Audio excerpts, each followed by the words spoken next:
spanning the nerd world and feeding your fandom. It's time for the Down and Nerdy podcast.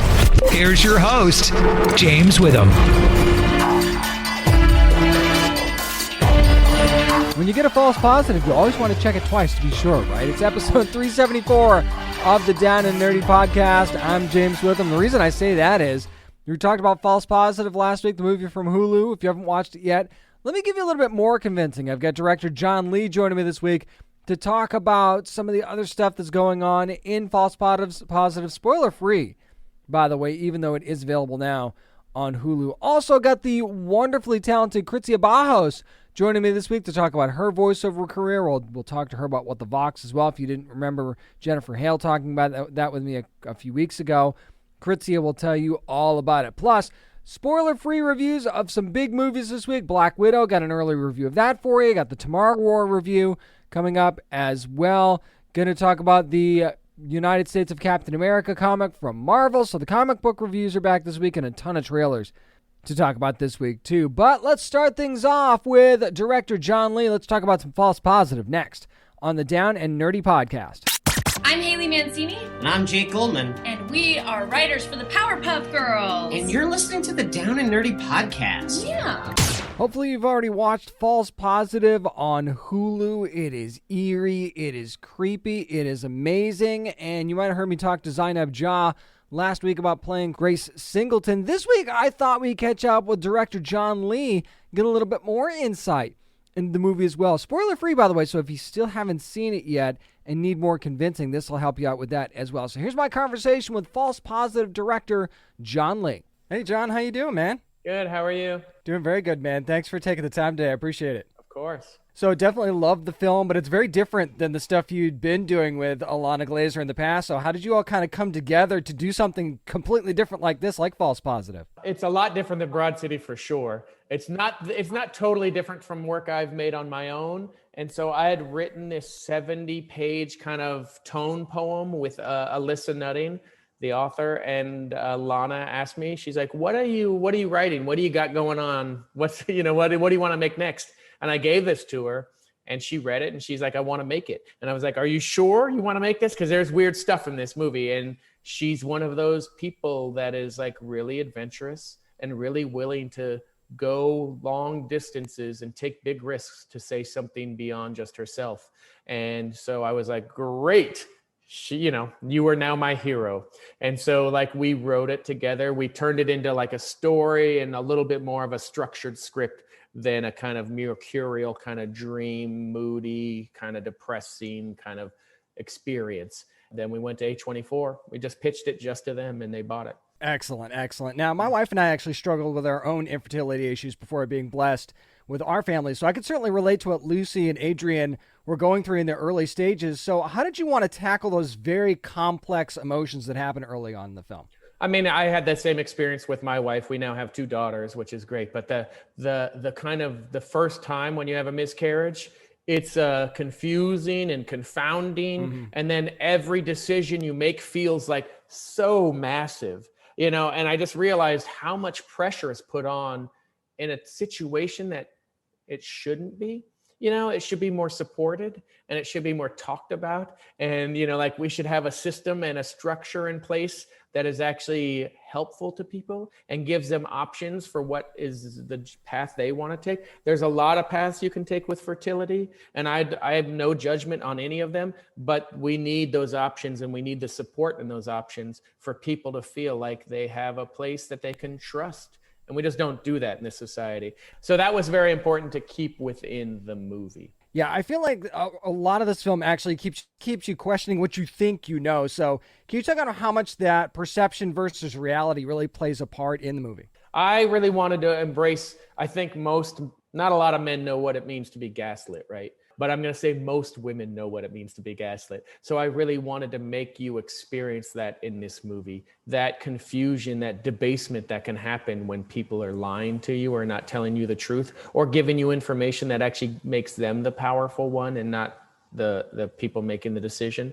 So that was very important to me. I'm not interested in like explaining things sometimes. And in this movie, since that's what's happening to Lucy, I really wanted to embrace that cinematically. She only wakes up from a dream once in the movie. Other times there is no sort of signifier of that. And that's all on purpose. Yeah, that I really wanted to embrace the kind of psychology, the psychological dreaminess that cinema can have. You definitely did that. Now, I also feel like this is kind of Pierce Brosnan. Like, we've really never seen him before playing Dr. Hindle. So what was it like working with him to kind of craft that performance? Do you feel like fans are going to be surprised when they see this as well? Everything that you love about Pierce Brosnan is in Dr. Hindle, but just on the wrong side. Right, exactly. Yep, pretty much. Yeah, for sure. So like he read the script and totally understood it. And he understood why we wanted him to do it, because his bedside manner is so pleasant and so nice and so thoughtful. Like I wanted to make sure that Dr. Hindle was someone you were like, yeah, I want to be a patient of that guy. Look at that guy. He's amazing, and listen to his voice, and so that was important to have, not as an evil thing to like signify twistedness, but as a explanation of why we trust men so much. Like their confidence is really important to our society. And as we see it crumble with some men in our lives in recent times, it's an enjoyable paradigm shift that we see Dr. Hindle go through also. Absolutely. You talk about trust. I feel like one character I thought played a big role in the film was Corrigan, who was played by the amazing Sophia Bush. So tease for us a little bit, how important is that relationship between her and Lucy? It is the essential thing, because my wife and I discovered after we finally had our first child, like how competitive it is with other parents. And it really is a reflection of like how competitive it is and how much lack of support we have as a society. This is a thing that shouldn't be competitive at all, but like the comparisons of my buggy's more fancy than your buggy, or I have the limited edition version. It's psychotic. And I still live in a neighborhood that is very much known for that. And I thought that was really important to have another white female in the movie that Lucy would trust, that seemed aspirational, because birth and parenthood shouldn't be aspirational in those aspects, but somehow it is in our society. And so I thought that was really important. So she felt like she finally had a friend. All her other friends are just mentioned off camera. We never actually see them. She doesn't have that's true, yeah. She doesn't have a mom, like the Grace becomes her mother figure. And so I really wanted you to go like, oh, great, she has someone she can talk to. And then, that's not always the safest thing, sadly, in our world. Very true, very true. There's a lot of difficult decisions women have to make when they are pregnant, and you touched on that a couple minutes earlier, but how important is it for you to highlight the fact that not all of those decisions actually have to do with parenting in the baby itself? Because I thought that was a key part too. Yeah, I think it really helped that, I don't want to say it helped, but it did help that I'd gone through an experience like that with a partner and a wife that she's my best friend. And so I think that's, having that experience was really important to understanding this movie. And we would have discussions with people when we were showing them the movie about what that meant. With people who didn't have babies, they didn't understand certain things, but I'm sure you understood it because you've gone through something like that. Certainly. And there's a lot of subtleties that are truthful and that I would hope resonate, whether you have gone through that experience or not, that you understand that feeling happens. And there's all these daunting decisions that they present to you that are just feel like, oh, it's dreadful sometimes, while at the same time, once you find out you're pregnant, you're like, oh my God, okay, you imagine your child at 1, at 5, at 10, 16, college, you just project immediately. And then they tell you this information that you're just like, oh my God, I hope we make the right decision. And then women are presented with this decision of having a career or having a baby. I've never been presented with that decision, even though I have a career and a baby. I've never been asked, what's it like having it all? But my wife has. She's a creative person and she directs and writes. And so this, it's so ingrained in our society, whether you're a liberal, progressive, woke, white male or not, there's a lot of things that maybe you got to examine, and hopefully this movie makes you, like all satires, holds it up the mirror to yourself, even if you think you get it, to go like, oh, maybe I'm still a jerk. Well, people will find that out on June 25th on Hulu. That's when False Positive is going to premiere. John, thank you so much for the time today. Appreciate it, man. Thank you. See ya. And there really are so many things that this movie explores, and explores well, and in a very, very interesting angle, and through some very creative storytelling as well. So make sure you're watching False Positive right now, streaming on Hulu. That's going to do it for my conversation with director John Lee. Up next, it's time to talk about the big movies of the week coming up. We'll start with Marvel's Black Widow. My spoiler-free review up next on the Down and Nerdy podcast. Hey guys, this is Chloe Bennett from Agents of S.H.I.E.L.D. and you're listening to the Down and Nerdy podcast. A hero story years in the making. It's time for my spoiler-free review of Marvel's Black Widow. I know it's not coming out until July 9th. Got the opportunity to see it a little bit early, so I'm going to give you my review now. And obviously, I can't spoil anything, so I'm just going to give you my overall impressions of what I saw. What I can tell you is where this takes place in the timeline. The movie actually lays it out pretty neatly for you in the very beginning, but this takes place around the Civil War timeline, right when Civil War was happening. So that's when this is going on. And you've seen by the trailers and, stuff I posted at downandnerdypodcast.com, you know what's going on. You know that Natasha reunites with her family at some point, right? And they are going on a mission together. And if you put the pieces together, you probably know what that mission is, right? You can kind of piece it together from the trailer. I'm not going to say it here because just in case, I don't want to spoil anything. But you kind of get an idea of what's going on there. But what I really loved in this movie was the fact that the dynamic between Natasha and Yelena, who was played by Florence Pugh. And I mean, Florence Pugh was a huge star for me in this movie. I think Yelena steals the show, quite frankly. There was something about that character I just really loved.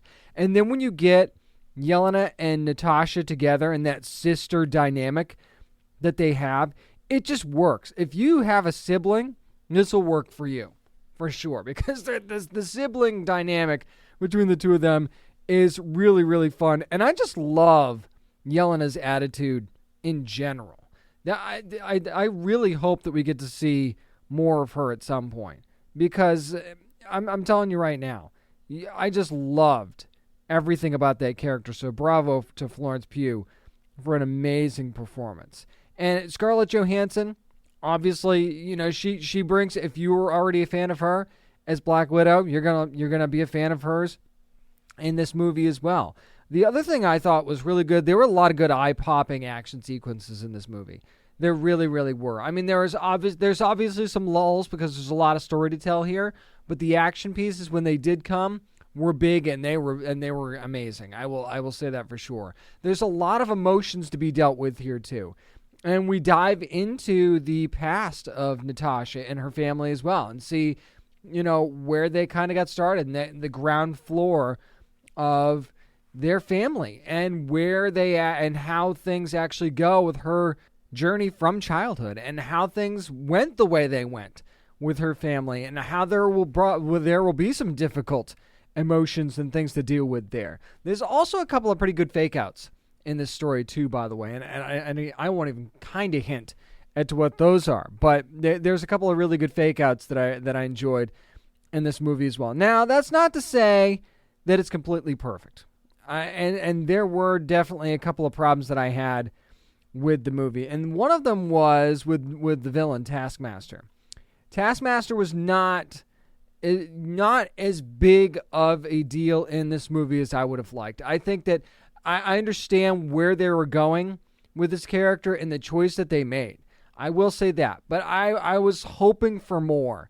That's all I can really say without spoiling anything, because there's a lot of big spoilers that surround that character. I also, while I love David Harbour and while I loved Alexei and Red Guardian, some of that stuff, not all of it, some of it was good, some of it was funny, some of it was impactful. Some of it felt forced, though. Not going to lie. There were times where it felt like things were being forced because this character had to fill a certain need in this movie. So again, and nothing wrong with David Harbour's performance at all. I'm just saying, like, writing wise, it just felt like there were some times where there were some things that were forced. Rachel Weisz, who I love, kind of felt like I didn't see enough of her either, quite frankly, in this movie. And again, she plays a role in what happens in the story, no doubt about that. But at the same time, I don't really feel like I saw enough of her. Actually, villain-wise, this movie is a little weak. And I hate to say that, but it's really true. I mean, because you've got Taskmaster, but you've also got, somebody else, obviously, if you know the story. You've got somebody else that's involved as a villain here as well. And yeah, there's a threat there, and yeah, it's personal, but at the same time, you're like, okay, from what I've seen, I don't understand how this is a big deal for like a big, I don't want to say challenge. Maybe that's not the right word. It didn't feel big enough. And I think that's, we've kind of been spoiled as Marvel movie fans, right? Because we're expecting that big villain. And while you could make the argument that we get one here, I don't know that it felt that way. So that's the best way that I can really describe what's going on here. The other problem that this movie runs into is that it's kind of a prequel, but it's not, right? Because obviously, if you've seen Endgame, you know what happens with Natasha. But what I'm saying is that when there are points in this movie where, it's life or death situation, obviously you kind of know, right? And this is no real spoiler, obviously. She survives, right? She lives beyond this movie if we're going in the past timeline, because that she's around for these other movies that are coming up. So it kind of takes away that, will she or won't she die in this particular scene sort of thing. And again, not a spoiler because it's pretty obvious, right, that she lives past this movie. I don't think that's too much of a stretch to say here. So there's no spoiler there at all. I just feel like and that's a hard thing to get around too, by the way. Anytime you're making anything that is, and again, you don't really necessarily consider this a prequel, but it kind of is, right? But anytime you're doing something like this, you run into that problem if you're going to go there. And there were a couple times where they really did go there. Although, to be fair, I think that the credibility that Black Widow and Natasha Romanoff have built up here, you don't really think she's going to be in that kind of danger anyway, just because of how much of a badass she is. So I guess, maybe that's part of the thinking here too. But yeah, there were times where they definitely ran into that problem. So this now, don't get me wrong. This was a very, very enjoyable movie. There were plenty of very good scenes in this. I thought the execution overall was pretty darn good. I thought that, the family dynamic, like I said, was really, really fun and interesting. And that was something that I honestly could have seen a little bit more of, quite frankly. It doesn't get bogged down in Easter eggs and things like that and cameos from certain characters. You don't really get a whole lot of that. What this movie unapologetically does is tell its own story. And that's really, really refreshing. Because while this wasn't the big send-off or a big highlight for the Black Widow character that I think that the character could have definitely deserved, and this feels like it should have happened earlier than it actually did, because I feel like there would have been maybe a little bit more that you could have told here with Natasha, and maybe there still is too, by the way. I mean, I know what Scarlett Johansson has said, but you never really know in this world of comic book movies, do you? Now, the end credit scene, I will tell you, is a big one, and it does set something up big time going forward. There will be a very familiar face in this end credit scene if you've been paying attention to what's been going on in the MCU recently. That's the only tease that I can give you as far as that goes. But watch the credits. There's something very, very important that you are definitely not going to want to miss. And you're not going to want to miss this movie. I think you'll probably agree that it's not going to be a perfect movie. But at the same time, there are a lot of things about it that are pretty darn enjoyable. It's a fun ride. There's a lot of action. You're going to love Yelena for sure. So make sure you're watching Marvel's Black Widow either on Disney Plus with Premiere Access or in theaters on July 9th. That's going to do it for my spoiler-free review of Black Widow. Up next, we'll keep it spoiler-free and talk about the Tomorrow War from Amazon Prime Video. Next on the Down and Nerdy Podcast. Hi, this is John Stepos from Krypton, and you're listening to the Down and Nerdy Podcast. Sometimes solving problems in the future means looking to the past. It's time for my spoiler-free review of the new Amazon Studios and Paramount Skydance movie, The Tomorrow War, starring Chris Pratt and a load of others. And again, if you've seen my coverage on downandnerdypodcast.com, you know that this is a movie where aliens have invaded the Earth, and this happens in the future. And the only way to combat this alien threat is to go back in the past and draft people to come and fight in this war in the future. So, again, I'm not going to spoil anything. The movie just dropped. Don't want to take any chances that maybe you haven't had a chance to see it yet. 4th of July weekend is busy. I don't want to put you in that position. So I will say this. Okay, I want to start off with the good. And that is the aliens themselves in this movie. And you don't really get to see a whole lot of them. I know that in some of the later trailers you do get a peek. You really don't, okay? Because the threat that these aliens bring is pretty legit. I mean, I just kind of criticized Black Widow for their villains, and I got to tell you, as far as threats go in a movie, especially when you're talking about alien invasion type thing, this is a threat.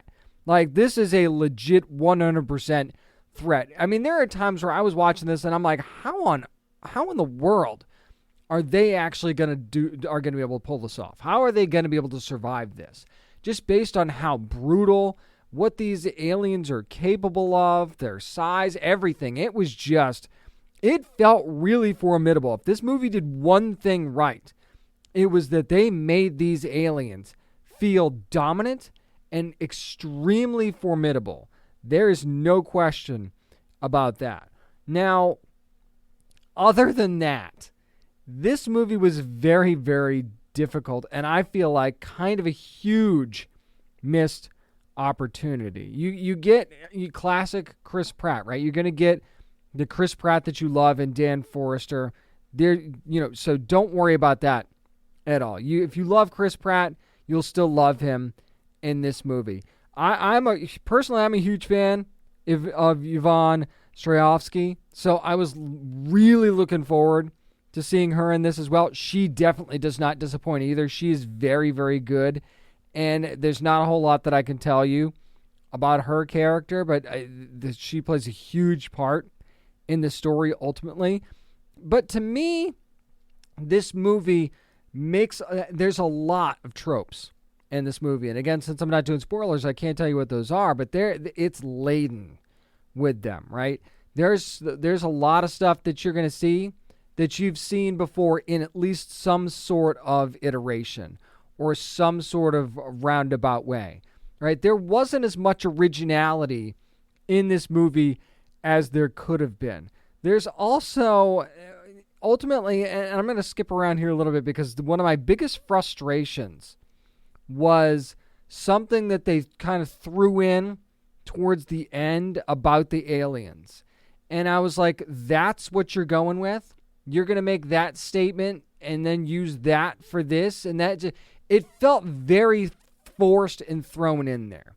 And you'll understand what I'm saying when you get there. It happens very late in the movie. And again, it's like, okay, you can make that statement, you can make that point, but you use that to do this and make this part of the... No. You could have done that in such a better way. You could have given these aliens a little bit more of a... I don't want to say origin, because that's not necessarily the right way to go about it, but ultimately something that they end up finding out, I felt like it was very forced and thrown in there for certain reasons, and I just didn't think that was necessary in this particular story. You also get a couple of characters that I really loved that were almost kind of wasted in this movie, and one of them was Sam Richardson's Charlie. And you meet him kind of very early on. He's the humor in this movie, and he's one of the more likable characters in it as well. You definitely don't see him enough. I don't see J.K. Simmons enough. I feel like I say that in a lot of stuff that J.K. Simmons is in, unfortunately. But they set something up with him as well, and it's like there could have been another opportunity there, I feel like, to use him in a more expanded role too, and you don't see him quite enough either. And there's a lot of tactical stuff that goes on here, but there's a lot of stuff even in the action sequences. There's a lot of stuff that just doesn't make sense tactically. And I'm not even saying that as an expert or anything, right? It's just that when you've seen as many movies as you and I have, you pick up on certain things, right? And you pick up on certain cues from things that they tell you earlier in the movie too. And then when you see how something is executed, or you see what happens in some of these action scenes, you're like, well, that just doesn't make any sense. Or how does that make sense? Why did that happen? Why did this happen now when it could have happened earlier and it would have made a lot more sense? There were just a lot of missed opportunities for continuity here. And it feels like stuff was thrown in at a certain point because it just happened to fit the particular scene that was in, when it could have also fit a scene that happened way earlier in the movie too, and it just wasn't used. So it just felt like things were a kind of a mess in that regard too. So, and again, there's a lot of statements that are made here. One of the things that's really going to frustrate you about this movie, and this is not necessarily a criticism, but how the people are chosen for these missions, right? How the people are kind of brought into this war is frustrating. And again, it's one of those things where really this was your best idea. And that's not a criticism of the movie. That's a criticism of really this is, that's one of the things that's going to get you thinking about this movie for sure. But again, there was just so many, to me, either missed opportunities or stuff that just didn't make a whole lot of sense. Even one of the final fights in this movie, I'm like, really? Because this could have gone much, much different. This could have gone a whole different direction. And it's almost like you guys didn't think this through the way you really could have. Like, you made it seem like you thought it through, and you didn't really think it through. And then there's like, okay, there's some really smart people, characters in this movie, and they do a lot of really not smart things. And I realize, in the heat of battle, stuff happens, right? You're not as necessarily going to be at your best and at your brightest. But at the same time, some of the choices that get made here, like, really, that's what you decided to do? You thought that was the best way to go about this? And then when you prop up a certain character or a certain group of characters, and then something happens later on, you go, how is that possible when you said they were this and then this happens? So, again, I thought that there were a lot of times where things could have been done a little bit differently. Things could have been handled in a much better way, action-wise at certain points. I thought that, some of the dialogue was a little bit cringy, too. It just... And there was a family story here, too, that could have hit a lot more emotionally than it actually did. There was one scene that did. Once you get there, you're made of stone if you don't get a little emotional when you see it. That I will definitely say. But at the same time, overall, this family story that they build in this, again, could have, I feel like, gone differently. It definitely could have made more of an impact than it actually did. I just didn't feel it. Maybe you will. I didn't feel that connection like I should have.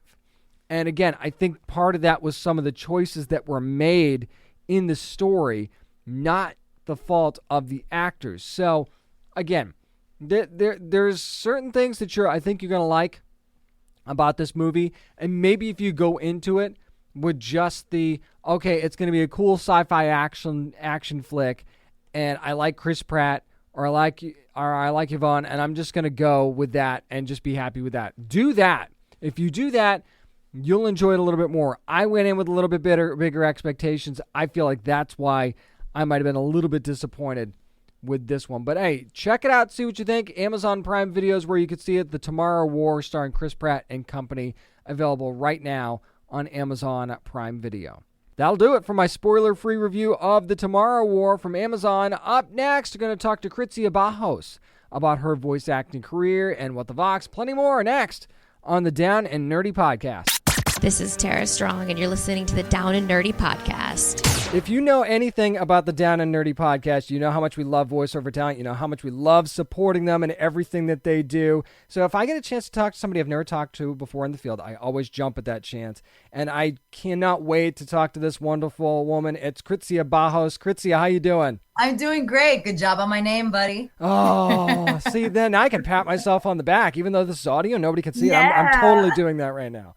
Oh, my goodness. That's a win for me right off the bat. But actually, let's talk about your career for a second, because, I mean, you've been a part of so much amazing stuff already, and so many great projects. But what's that first gig that made you go, wow, I can't believe that I'm doing this. This is so cool.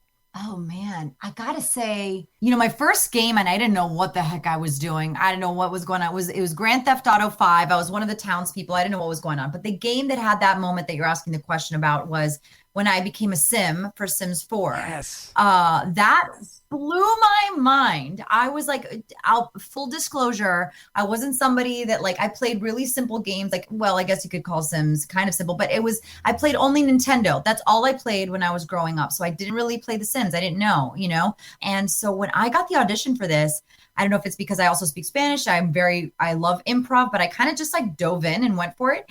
And when I got the call back, I was like, wait, what? What is it that I'm doing? Callback was so much fun. And then when I actually got the job and I got to fly to Redwood City every single time we would do that job, this is in Northern California, and I got to be there. And at the time, I didn't know who Fred Tatasciore was. Oh, I love Fred. And he was always my partner, and I didn't know who he was. I just thought this was this jolly giant man who is supremely talented, but I was really new to voice acting already. And so hearing him, being with him for all of these sessions, and then we started to change up some of the people, but at the beginning was Fred. Being a part of this, I was like, this is so rad. This is so much fun. I am loving this. I cannot believe this. I get paid to do this. And it was just a blast. And then, of course, I got to learn next to a freaking living legend. No doubt. You know what I mean? Fred Tatasciore. So I was like, once I got to know, when people started to say, do you know who you're working with? And I'm like, yeah, this amazing man, Fred Tatasciore. I was like, no. Let me go ahead and show you. I was like, oh, and then I came back, I don't know how many sessions later, it was after several times working together, I'm like, Fred Tatasciore, I did not know who you were. I'm like, you're freaking Hulk. You do all this stuff. Yep. He was just so humble and sweet, and he's just the best. But yeah, it was hilarious. That's when it really opened up for me. And just especially in gaming, I just fell in love. I love that guy. I've got a chance to talk to him a couple times. I've been very lucky. He's very cool. But you've been part of some really cool stuff after that, too. I mean, Carla Rivas in Call of Duty, Black Ops Cold War, which is pretty awesome. So when you're actually voicing a playable character, though, like that, do you feel like that kind of gives you more of a connection to the fan base than maybe any other type of character that you might do in a game in a sense? Yeah, absolutely. And it's taken me a long time to become one of these bigger characters. So it's really exciting to do that. I'm a lead of another one that's coming out, hopefully, later on the year or early next year. So it's always fun to be able to be somebody that you're their voice, you know what I'm saying? The player can use, it's something that's a little bit more tangible, even though it's really fun to fill up the world. I love doing that too. I mean, listen, all the jobs are fun for me, but it's also really great to be able to be in that heat of the moment and to really, you're seeing it through their eyes and they're seeing it through your eyes. It's this wonderful little symbiotic relationship with both the player and for yourself. So I really take that to heart, and I take a lot of pride in my work and want to make sure that the player's experience is at the fullest potential that it can be, because I know how important that is. And I want to be able to voice characters that players can feel oh yeah, I feel completely immersed in this person, and that I did a good enough job that they don't think of it as a performance, and they think of it that they're actually playing this human being, this character, this creature, whatever it may be. I want them to forget about the voice actor and be so immersed in it. And that's how I know I've done my job. Absolutely. Now, I talk about female playable characters. That's actually become more of a thing lately than it used to be. I mean, I know that, you had your lead character, and oftentimes that was a male lead character, and you would have a female character, but wouldn't be playable. So since we're talking about the voiceover industry in general, and specifically with gaming, because we saw Assassin's Creed has done this and a few other games recently. Is this a good step in the right direction that we're giving players options now that here's a male character, here's a female character, the stories might differ slightly, but you do have that option to have a female playable character in these games? No, I don't think that's a good idea. Not at all. Of course, that's a great idea. Yes, absolutely. It's really fun when I get messages and it doesn't matter who, all genders can play, but it's really great when I see other women and other, girls coming up to me like, oh my gosh, it's so great to see somebody like me or hear someone like me or find that strength. It's not just a damsel in distress. And, women, we don't have to all be the, strong female lead. Like there's different kinds of, but I love that. I tend to play that because of where my voice print is at and where I am just as an essence of my being. But I just love that why wouldn't we have that option? Why wouldn't we have several different looking heroes for our story? And, why can't a woman be at the lead, right? And I think we're seeing so much of that now. And I think it's a great place to be and to have that choice, right? You can play, just to have the choice, right? And not just be stuck with one. So I love that that's opening up. And I think all sides of the industry have kind of clamored and asked for that and to show that kind of diversity. And, this industry has been delivering. So we've been moving in strides here, which is really, I feel really lucky and fortunate to be a part of the industry where it's at right now and to be here at this time. It's like, what a time to be alive. So I'm happy about that. Definitely a good step in the right direction. Speaking of non-playable characters, actually, you got to play Camila Vasquez in Spider-Man Miles Morales, which was really, really great. You're on a little mission there, and we won't give anything away for anybody who hasn't played it. But, she was actually trying to be a hero herself in that regard. So it was far from just some random rescue. So how much fun was that mission to be a part of? Oh, that was a lot of fun. It was, first of all, Chris is a fantastic director and she's so fun. She does not pull any punches and she's like, I don't believe you. Oh, let's do this again. So just being part of the behind the scenes kind of thing in that way was really fun. And I had to play a little bit of an older character and have more of the accent, be that Puerto Rican. My family was raised in Puerto Rico, so I was able to kind of put that together and just really give that the space and feel, her body and where she's at. And I just loved it. It was great to kind of just not just be rescued, but try to be, like you mentioned, well, I hope I didn't say too much, but anyway, the game's out. Like, if you haven't played it, yeah, you probably played this already. You know who I'm talking about. So yeah. You know what we're talking about. Yeah, exactly. If it was a game that hadn't come out yet, I'd shut my trap. There's playthroughs on YouTube. Come on. Exactly. But I love that. I love that she's like this tough old broad. And, she was like, yeah, I need some help, but also, hey, let's help out Spidey here a little bit, right? Yeah, I love when there's just more to it than just a simple mission. And they've got, especially when I'm able to create characters and breathe the life, that's what I love about what I do as an actor is it's a collaboration. And even when I direct, I've started to direct games now. And so I love that. To me, how I see it is like, if I'm red, the director and the project themselves, the writers, they're blue, our mission is to make purple, right? We want to get to that purple space. So as an actor, that's what I want to bring. As a director, that's what I bring, and that collaboration. So when they give you like, hey, these are the parameters, but let's see what you bring to the table. And that's the biggest thing about all of that is like, yeah, you can have a good voice. People think, oh, I got into voice acting. I'm going to get into voice acting because I've got a beautiful voice, right? And I know how to speak well. No. What are you bringing to these characters that are part of your own truth? How do you elevate this project, this writing, and bring in all your life expertise and or experiences and who you are as a fully, realized human being? And so I love when that's able to happen. And I felt that in that room too. Like, here's Camila, but also what does Krizia bring to this and how can we elevate it and turn it into what you experienced in the game? So well put. I love that. You've also played a villain in Cyberpunk 2077. It was Matilda / Sasquatch. So, I'm sure it's fun to play the villain, but what was it like actually knowing that you've been frustrating gamers everywhere trying to get past her? It's fun. I'm not gonna lie, it's fun. Listen, I frustrated, but I was also Mama Wells, and I was. That's true. That's true. So I was, I felt like I was a really good yin yang in that game. Like I had the frustration, and I also had a lot of healing with Mama Wells. So I like to give. I like to consider myself as a pretty balanced person. That made me happy. I was like, yeah, I got them both. That's another great example, James, of Sasquatch being Sasquatch, but when I became the voice, they were like, cool. you want to give her a Cuban accent because I'm Cuban? Yeah. I was like, hell yeah, let's Yeah. do it. So that's again infusing who she is, and I gave a good enough audition to book the job. But then once I booked it, hey, let's throw more Krizia into this. I'm like, hell yeah, let's do it. So it's like, okay, she's all fucking bad. Oh, sorry, can I curse? Oh yeah, no doubt. Go for it. Knock yourself She's out. a badass bitch, and she just comes right in for it. And so like I went all the way, almost definitely used my voice a lot that day. But yeah, that was fun too, to kind of play in that purple, as I like to say. Taking it up a notch a little bit. Sorry for the frustrations. There you go. Talking to Krizia Bajos, who of course plays so many of your favorite characters in so many games, animated series. We'll get into that here in just a second. But I definitely want to talk about What the Vox, because it's a very important initiative that you're a part of. Talk about why that's so important, especially right now. I was approached to be a part of What the Vox by Sissy Jones, who Sissy, anything she asks me to do or runs past me, I barely ask questions. I literally say, sure, when do you need me? Yep, absolutely, I'll do it. So, but especially for this one, when she started talking about what the Vox would be, how it would come together, I just was, gosh, I don't even think a millisecond came by. I was like 100%, especially when she told me the names. Like, I consider myself to be more of a baby voice actor. I mean, I know I've been in it for, I guess 11 years is nothing to like scoff at. Yeah, no doubt.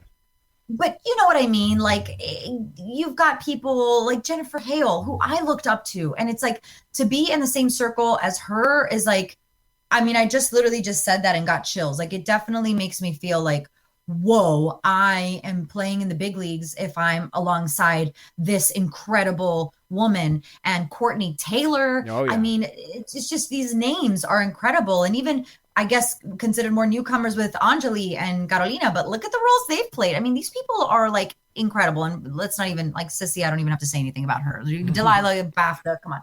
But being a part of those kind of women, and it's wonderful because we always talk about women supporting women, but it's like, okay, this is an actual manifestation of that.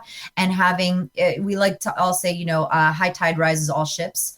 Kind of situation. I might have gotten the verbiage wrong, but it's more or less to that extent. And so it's like, hey, if we're all pumping each other up, we're all going to rise together. And then in that same vein, we could bring people up. And I love that too, because I feel like having more women in the industry, not just as voice actors, I love, again, I'm a director too. So I'm loving seeing it behind the mic, or I guess, on the other side of the mic, but, working with a bunch of women directors too. I love that.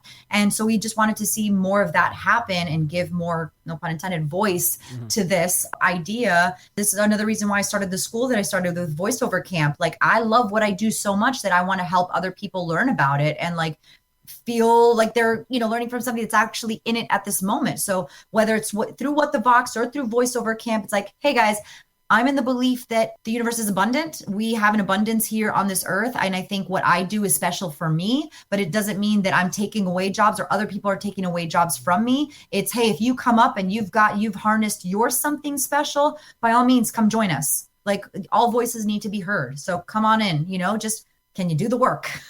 Because this is work. This is work. As a matter of fact, that leads me into my next question, because I don't think the average fan really understands how long you can be in the booth, how much of a toll it can take on you, not just your voice, but just physically and all this other. There's so much that goes into it. So let me ask you this. You talk about your camp that you have. Do you have any kind of tricks to get through that long day? Or do you have any tips for any aspiring voice actors that might be thinking about, is this something I want to do? Ooh, James. Well, to be more specific to your question about the long day, I don't know if I'm the best person to ask, because as Jeremy knows, my days start at 8 and end sometimes at 10 p.m. Hey, not a bad thing. Not a bad thing. Well, it kind of is if you're trying to be a normal human being and try to like also not work. But I am very fortunate that right now I do have my hands on a lot of pots. So like my normal days, like I direct and then I have a session, or it depends on the day. And then I have my teaching at night.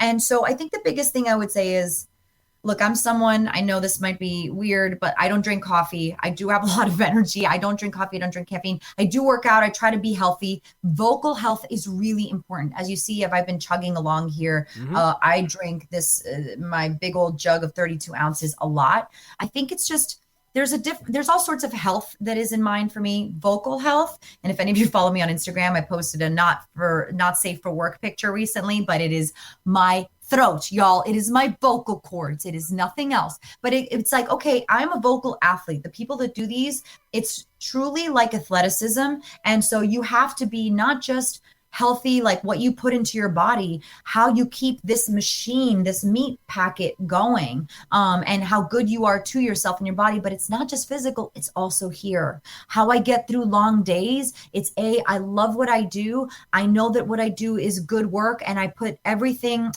I'm very proud of what I do. Everything that I do, I put my full attention and ability to.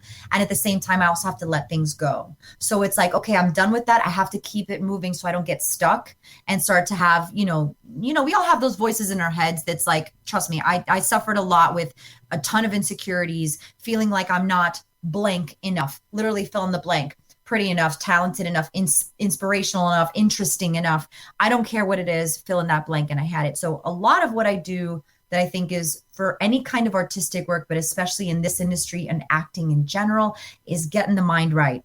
Getting the mind right and really knowing that like I'm going to work my ass off towards this, but I also have to learn to let it go. There's a really great quote that I love to talk about, and it's from Dallas Travers.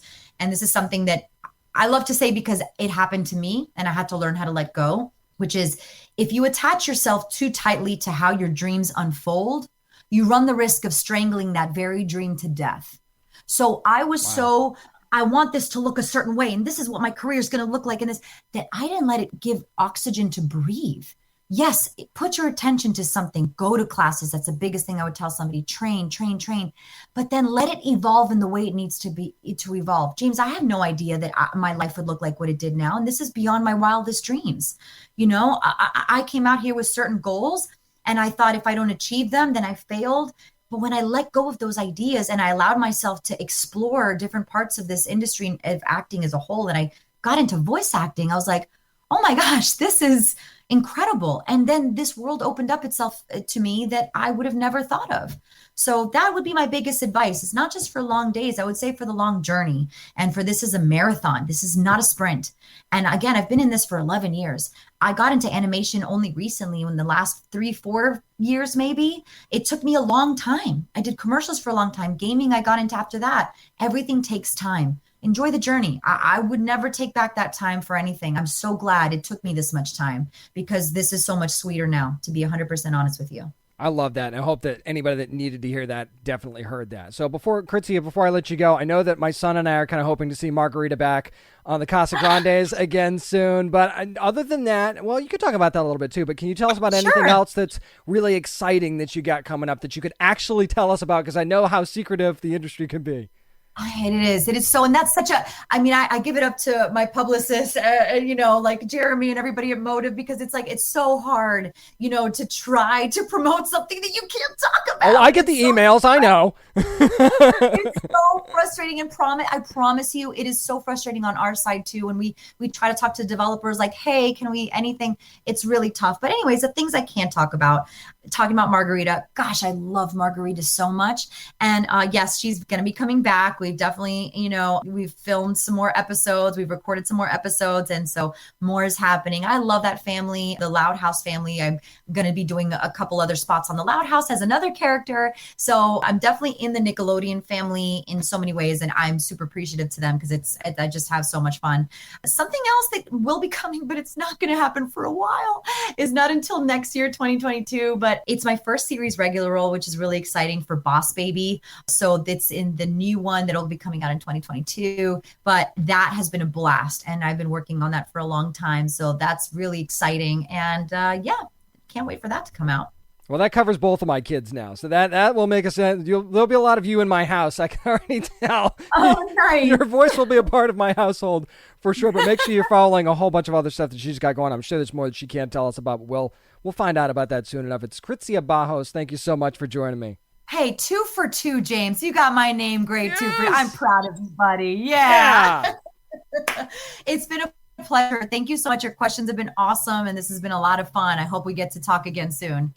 Hey, this is Cullen Bunn, and you're listening to the Down and Nerdy Podcast. This week we are back in the fold, and whenever you're reading on, it's time for What We're Reading. And one of the books that has been talked about a lot, The United States of Captain America, #1 from Marvel Comics, Christopher Cantwell and Josh Turillo doing the writing here, Dan Eaglesham and Jim Basaldua doing the art on both stories, Matt Milla doing the colors, VC's Joe Caramagna on the letters, and the great Alex Ross on the cover. Now, we do have two stories to talk about here. One of them is the quote-unquote main story. The other kind of tells the story of this new Captain America, Aaron Fisher. And I say the term new Captain America, you'll understand when you read this book, and maybe I'll do a little bit of spoilers here since the book's been out. You'll understand more about the term Captain America when you read this story. But the first story actually involves Steve Rogers and his legacy and his, maybe a little bit of a spoiler alert here, stolen shield. That is one of the big bases for this story and how this whole thing kind of gets kicked off in the first place with meeting this Captain Network. It's kind of the best way you could describe it. So you do meet Aaron.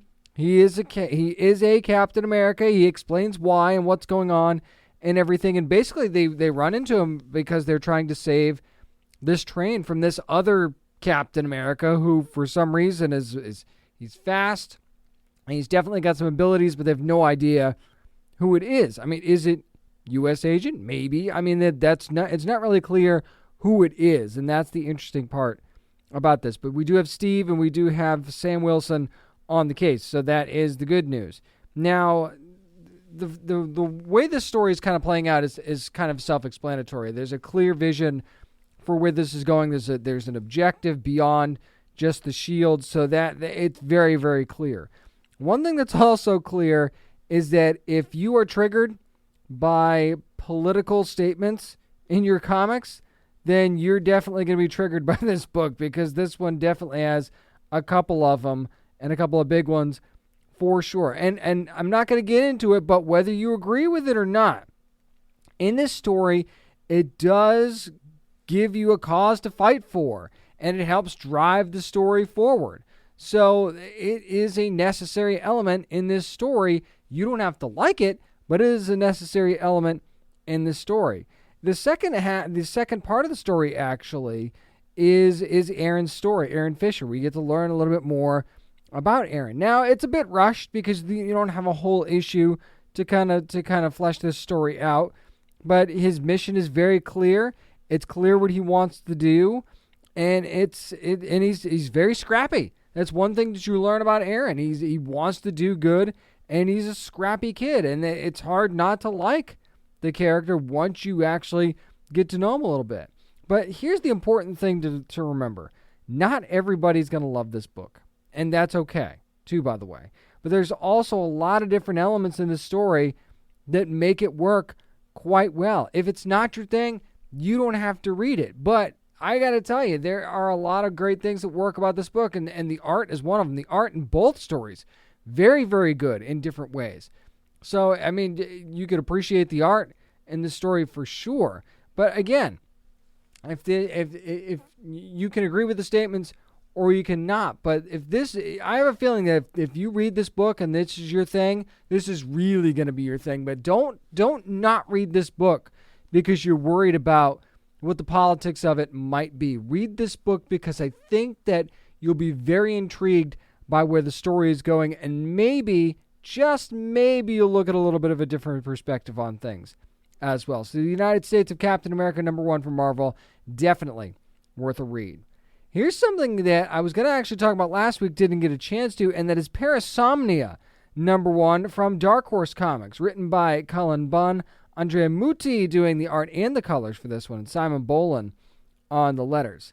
And maybe not as many spoilers for this one, but this story actually seems to take place concurrently in two different planes of existence. So, there's a lot of mystery in here, but you can kind of see on the cover what's going on. One is the modern world, and the other seems to be some sort of like old world type setting. I mean, you're talking swords, horses, taverns, an evil queen, and the whole deal. Now, there's a man that's searching for a boy in both worlds, seemingly. Now, it's not clear in this first issue who this boy is or how this boy might be related to the man. If you read the synopsis at darkhorsecomics.com, then you kind of get a better idea, but I don't necessarily think I want to spoil that here. But here's the deal. So, are they both real or just fantasy? That is the thing that you're trying to figure out in this story. Perhaps a dream to make one world more meaningful than the other, or to make things make sense a little bit more. Maybe it's an illusion entirely. Maybe it's an escapism. It's very interesting the way these two worlds play with each other, and the way, and if they're both real, how are they real, and how is that really coming into existence? There's so much intrigue here that it just has me hooked from the very beginning, especially once you introduce both worlds. Now, for my money, Andrea Mutti is one of the better artists in the business right now. This book is just so gorgeous to look at. I mean, you're talking about creating not just some great images and characters designs, but really setting the tone for both worlds. You have to have a great artist to do that. And Andrea Mutti definitely brings that home. There's still a lot more to unpack, though, in this book story-wise. And it's a very, very interesting premise that is, again, if you're looking for uniqueness in the storytelling in your pull box, this is one that you're going to want to add because, surprise, surprise, Cullen Bunn has another great story on his hands with Parasomnia #1 from Dark Horse Comics. That's going to do it for what we're reading. Up next, hey, let's talk about some nerd news. Have a little fun. I'm James Witham, and this is the Down and Nerdy Podcast. Hey guys, this is Violet from The Flash, and you're listening to the Down and Nerdy Podcast. Team Flash is saved before you even knew they were in danger. It's time for nerd news. And not a ton of news this week, but this one was actually bigger than you might think. The CW and through Deadline reported that The Flash is returning 3 key members of the cast. So Joe's going to be back, Jesse L. Martin. We've also got Iris will be back, Candace Patton. And Killer Frost herself, Danielle Panabaker, will be back as well, Caitlin Snow. So here's the deal. They're coming back for Season 8. Grant Gustin was already signed through Season 8.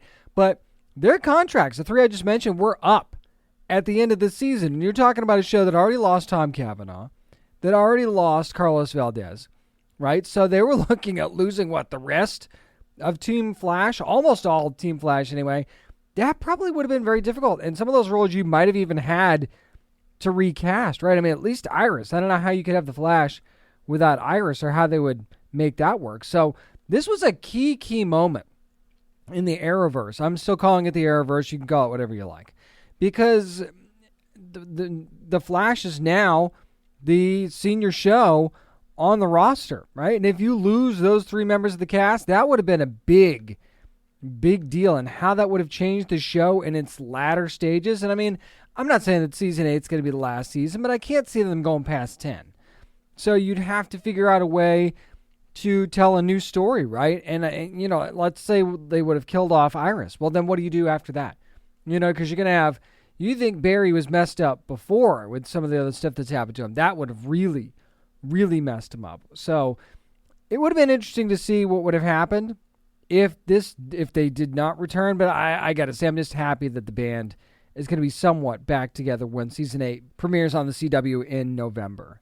A few trailers that I want to talk about right now, and I want to start with Jolt, which is coming to Amazon Prime Video on July the 23rd with Kate Beckinsale, and it follows a character named Lindy, and Lindy's got a rare neurological disorder.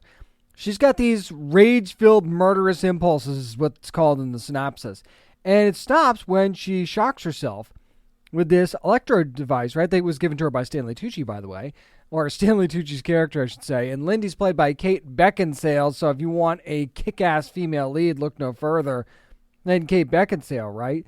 So, some things haven't really quite gone right in her life, and the second something does, it blows up. You see this in the trailer, and now she's out for revenge. And this is a familiar theme, right? In whether this is a female-led movie or not, this is a theme that we've seen before in movies, but that doesn't mean that it's not going to be fun, and it doesn't mean that it's not going to be good, because Lindy as a character is dripping with attitude and confidence, and just it's you love her immediately. Or at least I did when I watched this trailer. It just looks like it's going to be so much freaking fun. Bobby Cannavale's in this, Jai Courtney, Laverne Cox, David Bradley, Susan Sarandon, so many others. This thing, it just looks like It's going to be an adrenaline-filled blast. I cannot wait to find out where this thing's going to go on July the 23rd. So not too much longer that we have to wait. Going to have to wait a little bit longer, September 24th, to see Foundation on Apple TV+. That series is going to be based off of the Isaac Asimov's Foundation, which, I mean, it's been, 50 years since that's been out? Now they're finally adapting this thing. And basically the story of this is you have a revolutionary doctor named Harry Seldon. He kind of says that the Empire, who's been in charge for a long time in this galaxy, is they're kind of dying off. And, that means that chaos is about to really just rain down on society. And you're trying to rebuild and preserve the future of the civilization is basically what's going on. But, I mean, the Cleons who are ruling the empire that I was discussing, here's the deal. You have these empires that have ruled forever, and they never just step aside, do they? They never just go, you know what, yeah, you're right. Our time's kind of over. We're dying off. It's time for somebody else to take control. No. You can't just bow out gracefully. You've got to, make it a problem and rile people up. And what you see from the trailer is a ton of action that comes off of that. And I love the tagline, "Save Your Legacy." And that's really interesting because when you have egos like the Cleons have, then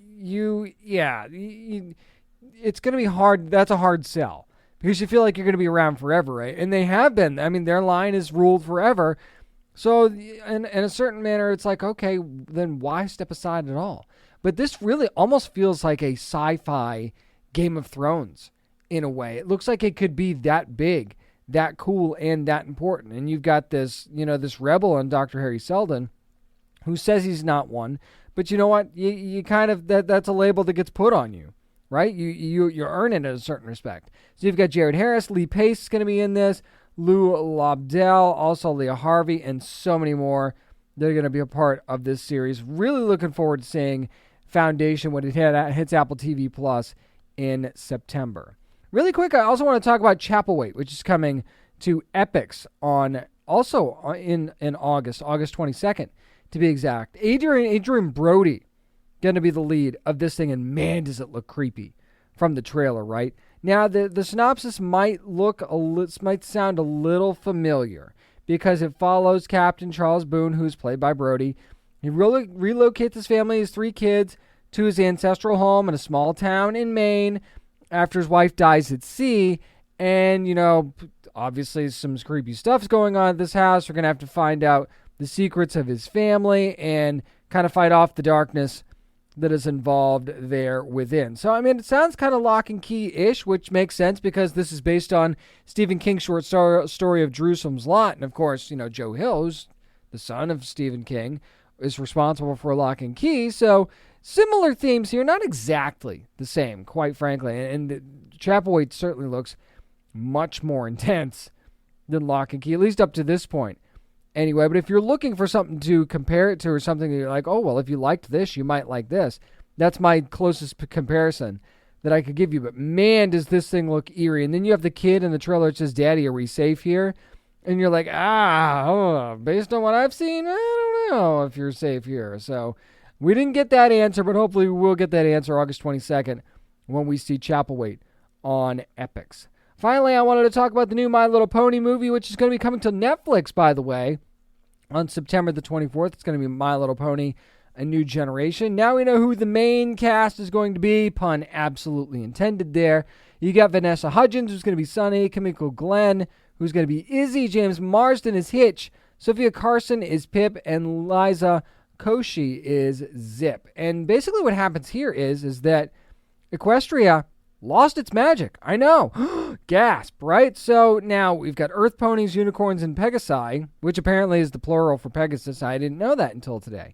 They're no longer friends. They're living separately, and it's up to Sunny and her friends to kind of bring the magic back and bring everybody back together. So if you're a My Little Pony fan, you're probably already excited for this. This is one of those things where you could definitely sit down and watch this with the kids. It just looks like a fun family adventure, and it seems like the story is right on point. Looks like they've got a good story to tell. So My Little Pony, A New Generation, coming to Netflix on September the 24th. That's going to do it for this week's edition of the Down and Nerdy Podcast. Again, thanks to director John Lee for joining me this week. Also, Krizia Bajos for talking about What the Vox and her amazing voiceover career up to this point. If you want more from us, go to downandnerdypodcast.com. Make sure you're following along on social media as well, at downandnerdy757 on Twitter, on Instagram, and at downandnerdy on Facebook. Remember, you never have to apologize for being a nerd, so let your fan flag fly. Be good to your fellow nerds.